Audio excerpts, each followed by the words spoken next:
जय भीम, जय संविधान। साथियों, मारू नाम दीपेश राठौड़, सामाजिक कार्यकर અને પ્રવક્તા બહુજન ટાઈગર। આજે એક અતિ મહત્વપૂર્ણ સંવેદનશીલ મુદ્દા ઉપર ચર્ચા કરવાની છે। મુદ્દાની ચર્ચાની અંદર જ દુઃખ સાથે કહેવું પડે કે આજનો એક દિવસ આવનારા દિવસોની અંદર ઇતિહાસની અંદર કાળા દિવસ તરીકે ઓળખાશે।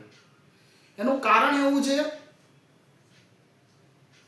કે ભારતની સર્વોચ્ચ અદાલત એટલે સુપ્રીમ કોર્ટ ઓફ ઇન્ડિયાના ચીફ જસ્ટિસ BR ગવઈ સાહેબ ઉપર આજે કહેવાતા મનુવાદી અસામાજિક તત્વો દ્વારા જૂતું ફેંકીને હુમલો કરવામાં આવ્યો છે। સાથે આ વસ્તુની આપણે કલ્પના પણ ના કરી શકીએ કે સુપ્રીમ કોર્ટના ચીફ જસ્ટિસ ઉપર એક મનુવાદી અસામાજિક તત્વો હુમલો કરી પણ શકે। આપણાથી આ વિચાર પણ ના થઈ શકે। તો હુમલા પાછળનું એક સત્ય તમને તમારી સમક્ષ રજૂ કરવાનું છે। હુમલા પાછળનું જે મહત્વનું જે કારણ છે એ તમારી સમક્ષ રજૂ કરવાનું છે અને કદાચ આ વિડીયોથી તમારી અંદરની આત્મા જો જાગે તો તમે પણ કોમેન્ટની અંદર જય ભીમ અને નમો બુદ્ધાય જય સંવિધાન લખજો। સાથીઓ, વાત એવી છે કે 16 સપ્ટેમ્બર 2025 ના દિવસે chief justice of India supreme કોર્ટના chief justice mister BR Gavai જે ભારતના બીજા દલિત ચીફ જસ્ટિસ અને પ્રથમ બૌદ્ધ ચીફ જસ્ટિસ તરીકે નિમણૂક પામેલા છે। BR ગવઈ સાહેબ દ્વારા એક મુદ્દાની સુનાવણી કરવામાં આવી હતી। મુદ્દો હતો કે ખજુરાહોની અંદર આવેલા વિષ્ણુ મંદિરની અંદર જે વિષ્ણુ ભગવાનની જે પ્રતિમા જે ખંડિત થયેલી હતી તે એક જાહેરાતની અરજી એક એડવોકેટ રાકેશ દલાલ દ્વારા સુપ્રીમ કોર્ટની સમક્ષ રજૂ કરવામાં આવેલી। તેની સુનાવણીની અંદર આપણા ચીફ જસ્ટિસ BR ગવઈ સાહેબ દ્વારા કહેવામાં આવેલું કે તમારી જે ઈચ્છા છે જે પ્રતિમા જે ખંડિત થયેલી છે તેને પુનઃસ્થાપિત કરવી હોય તો તમે તમારા વિષ્ણુ ભગવાનને અરજ કરો। વાત પણ સાચી છે। આટલા વર્ષો સુધી વિષ્ણુ ભગવાનને પોતાની ખંડિત થયેલી પ્રતિમા નથી દેખાણી। વાત પણ સાચી છે, મુદ્દાની છે। વિષ્ણુ ભગવાનને ધ્યાન આપવું પડે, પોતાની મૂર્તિ પોતે લાવીને મૂકવી પડે, એમાં કોઈ ખોટું છે જ નહીં। આના કારણે ભારતભરની અંદર એક પ્રગટ જ્વાળા ઉત્પન્ન થઈ, મનુવાદીઓના દિલની અંદર એક અનુકંપા ઊભી થઈ કે દલિત સમાજમાંથી આવેલો એક ચીફ જસ્ટિસ બની જાય અને તે અમારા સનાતન ધર્મનું અપમાન કરી જાય। આ મનુવાદીઓ દ્વારા BR ગવઈ સાહેબનું જાહેરમાં અપમાન કરવામાં આવે। મીડિયાની અંદર એન્કરો ડિબેટની અંદર BR ગવઈ સાહેબને જેમ ફાવે તેમ બોલે છે, યુટ્યુબરો જેમ ફાવે તેમ ગાળી ગલોચ કરે છે। તેમ છતાં BR ગવઈ સાહેબ દ્વારા કહેવામાં આવે છે, ભારતના સોલિસિટર જનરલ દ્વારા જાહેર કરવામાં આવે છે કે ચીફ જસ્ટિસ સાહેબનું BR ગવઈ સાહેબનું આ જજમેન્ટ, આ નિવેદન કોઈ ધર્મની આસ્થાને ઠેસ પહોંચાડનારું નથી। એક તાર્કિક એટલે એક સિદ્ધાંતિક તર્કવાદી માણસનું એક તર્કવાદી જજમેન્ટ છે, તે ભારતની જનતાએ સ્વીકારવું પડે। પણ આ ભારતની અંદર આવેલા હિન્દુ સનાતની ધર્મના નકલી ઠેકેદારો દ્વારા BR ગવઈ સાહેબનું જાહેરમાં અપમાન કરવું ફક્ત એક મુદ્દો નથી સાહેબ, તમે સમજતા નથી, તમે મુદ્દો ભટકી રહ્યા છો। મુદ્દો એવો છે કે જે વ્યક્તિ આ ધૂળના ઢેફાની અંદર બેસવો જોઈએ, જે વ્યક્તિ ગામની બહાર રહેવો જોઈએ, જે વ્યક્તિને ભણવાનો અધિકાર નહોતો, જે વ્યક્તિ ઉપર હજારો વર્ષો સુધી અન્યાય અત્યાચાર કર્યો, આજે તે જ વ્યક્તિ સુપ્રીમ કોર્ટની ગાદી ઉપર બેઠે ભારત દેશના લોકોને ન્યાયનું કામ કરી રહ્યો છે। તે ફક્ત ને ફક્ત ડોક્ટર બાબા સાહેબ આંબેડકરના સંવિધાનના કારણે બન્યું છે।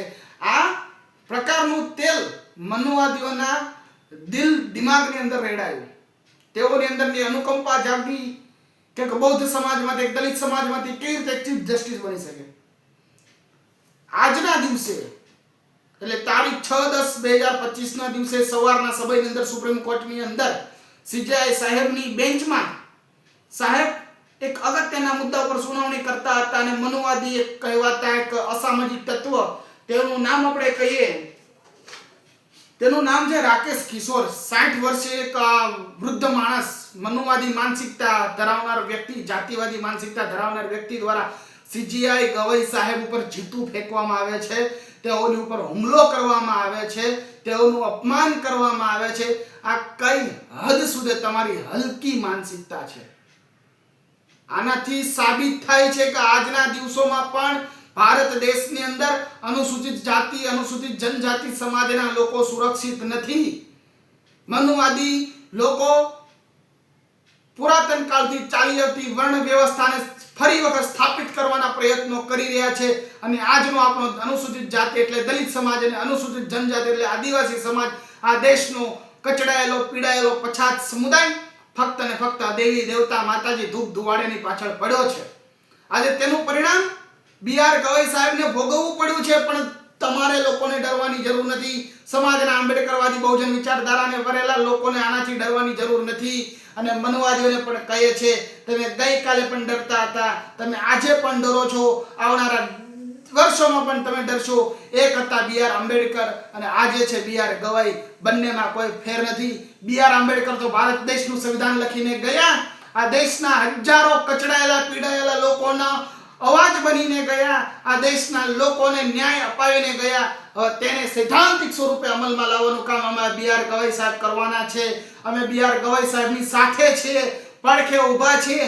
જરૂર પડશે તો ભારતની સડકોની ઉપર ઉતરવાની પણ જરૂર પડશે તો અમે ઉતરશું. BR ગવાઈ સાહેબનું અપમાન અનુસૂચિત જાતિ સમાજ, ભારતની લોકશાહી પ્રિય સંવિધાન પ્રિય જનતા ક્યારે સ્વીકારશે નહીં. પરંતુ દુઃખ એ વસ્તુનું થાય છે કે આટલો મોટો ભારતની અંદર ગંભીર બનાવ બને છે, આની નોંધ આખું વિશ્વ લે છે, પણ ભારતના પ્રધાનમંત્રી જે વિશ્વની અંદર દેશોની અંદર જઈને જે વાહવાહી લૂંટે છે, પ્રધાનમંત્રી નરેન્દ્ર મોદી આ મુદ્દા ઉપર ચૂપ છે. દેશના ગૃહમંત્રી અમિત શાહ આ મુદ્દા ઉપર ચૂપ છે. ભારતના કાયદા મંત્રી અર્જુન રામ મેઘવાલ આ મુદ્દા ઉપર ચૂપ છે. દેશના રાષ્ટ્રપતિ દ્રૌપદી મુર્મુ આ મુદ્દા ઉપર ચૂપ છે. આ દેશનો વિપક્ષ આ મુદ્દા પર ચૂપ છે. સમજવાનું તમારે છે. લોકોની હલકી મનુવાદી માનસિકતાથી તમે પીડાતા આવ્યા છો, હજુ પણ પીડાવાના છો. સુધરવાનું તમારે છે. અમે પણ મનુવાદીઓને કહીએ છીએ તમારે જ્યાં ખિલ્લા ખોડવા હોય ને ખોડી દેજો. અમે તમારા ચુંગાલથી અમે ડરવાના નથી. બાબા સાહેબ આંબેડકરના અમે સૈનિકો છે, બહુજન વિચારધારાને વરેલા છે. બાબા સાહેબ આંબેડકર, માન્યવર કાશીરામ સાહેબ અને મહાત્મા જ્યોતિબા ફૂલેના વિચારો અમારા દિલ દિમાગની અંદર છે. આ દેશનું જ્યાં સુધી સંવિધાન અમલમાં છે ત્યાં સુધી અમે રાજ કરવાના છે. સમાજને પણ કહું છું કે હવે તમે તમારી જે દેવી દેવતા માતાજી ધૂપ ધુવાણા વાળી જે તમારી જિંદગી છે તેમાંથી બહાર આવો. શિક્ષણ તરફ તમે જાઓ. શિક્ષણ તરફ તમે જશો, નોકરી ધંધા કરશો, આ દેશની ન્યાયપાલિકા ઉપર તમે કબજો કરશો, આ દેશની સત્તા ઉપર તમે કબજો કરશો તો તમારો વિજય છે. તો જ ડોક્ટર બાબા સાહેબ આંબેડકરને સાચી તમે શ્રદ્ધાંજલિ આપો છો. બાકી આવા હજાર BR ગવાઈ સાહેબ આપણી વચ્ચે આવીને જતા રહેશે, આપણું ભલું કરતા રહેશે, પણ આપણો સમાજ ક્યારે સુધરશે નહીં.